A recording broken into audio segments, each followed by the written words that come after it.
in your core, you want it to be absolutely true.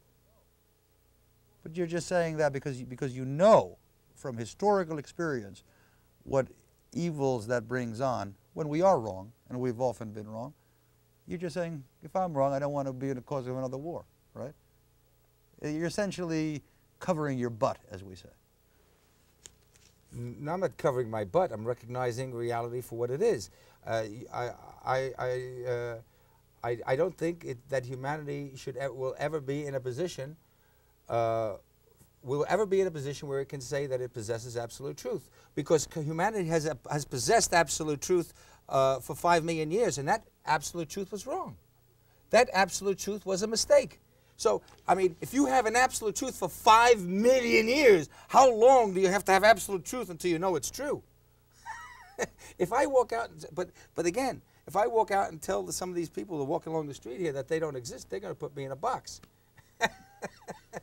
What about the elimination of violent war? You say that that's the marker, that humanity will no longer be the plague on Earth, but rather will be a positive force. When you realize that you don't even chief organizer, recognizing that humanity itself has evolved from all life that is on Earth, that all living creatures are the brothers of humanity, not prizes to be hung on a wall. But making humankind chief organizers, again lifting it on a pedestal. Why?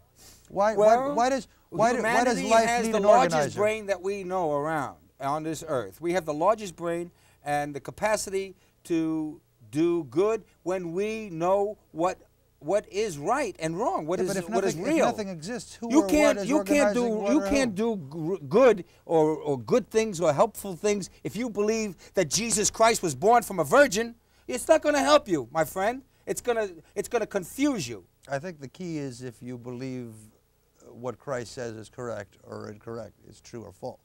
Whether he's born from a virgin or not may be a significant religious point or ecclesiastical point, but it's not the core of what most Christians if they tell you that you're going to think live about forever. when they think that they're Christians. No, what I'm they saying... think about, I believe in love and I believe in treating other people with dignity and respect. All of these the myths that they present is an intricate part of their game.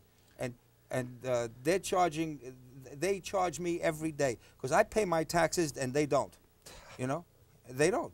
Every time the garbage man stops at the church, I'm paying for it. We don't want to talk about the church. We want to talk about your theory. What? And your theory is that humanity will eventually be the chief organizer and that war will because be the human brain is the largest, as far as I know. Why? And humanity should be the chief organizer of the world. What if war is a natural mechanism that war is a state of ignorance? Right. There's no need for it. What if war is a natural mechanism that it's not a natural uses mechanism. to keep population equilibriums? It's not a natural mechanism. That's a wrong thing to say. War is a state of ignorance. I mean, I am not going to take revenge on you. I don't want to take revenge. If I realize that I don't exist, but have you noticed, I don't want your money. But have you noticed, aside from waging war, I mean, war is a great spectacle. People derive enjoyment. Isn't there something visceral, instinctive in the human animal? That might be 18th century Europe or something. That's 1998. If you go to a war film and you see something like The Thin Red Line to the Fat Black Stick, I mean...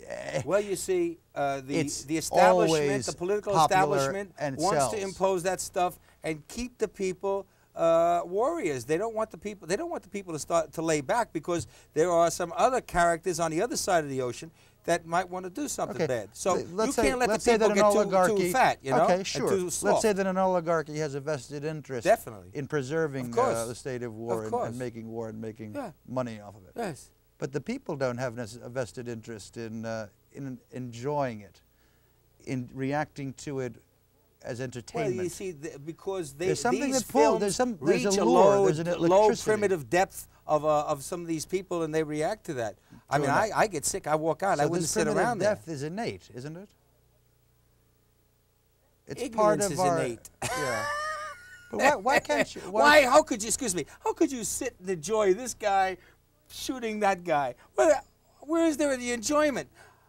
I don't enjoy it, but people do. Who? Some people do. Yeah. Yeah. What kind of people? People, if they had Madhava consciousness, they wouldn't enjoy that. If they had a mug of coffee, they wouldn't enjoy it either. I said if they had consciousness of the universe, consciousness of the atomic makeup of them, they would not want to inflict suffering and pain on anything.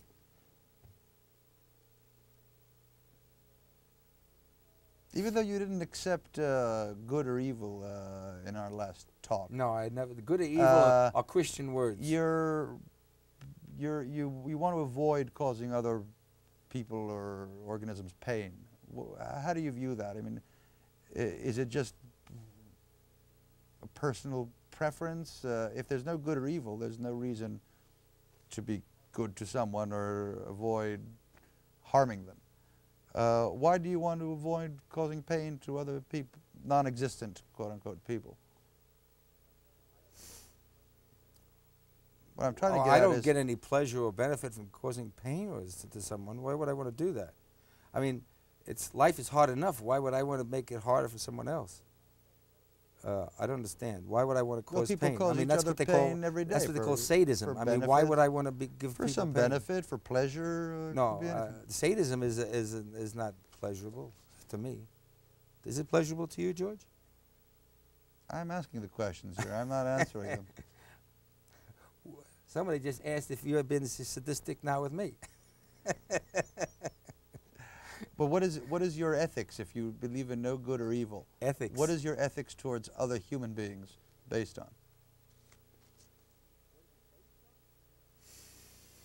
What is it based on? Yeah, and when I say ethics, the values and principles that you use in relating and keeping my word.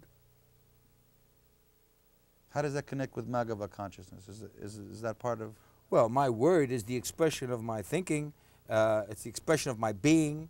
It's the expression of everything that I am at the moment that I say this. Now, I have a couple of musicians. When I have a couple beers, I get very generous. And I said, yeah, we'll get that for $2,000 or something. And then the next day, when I have a little bit of a headache or the beer has passed away, they say, oh, you know what you said? I'm changing that. I'm setting the rules where if you catch me under those conditions making a promise, you're going to have to get me again under those conditions to keep the promise. Because that's a different creature. You say that you predict violence befalling major cities in the U.S. and so forth. The United States, the modern day You cannot give violence without receiving it back. Nobody got away with that. Game. Nobody has gotten away with that in the history of man. You can't just hit somebody over the head and then think that he's not going to get you back. Who did the United States hit over the head? Everybody. Nothing exists.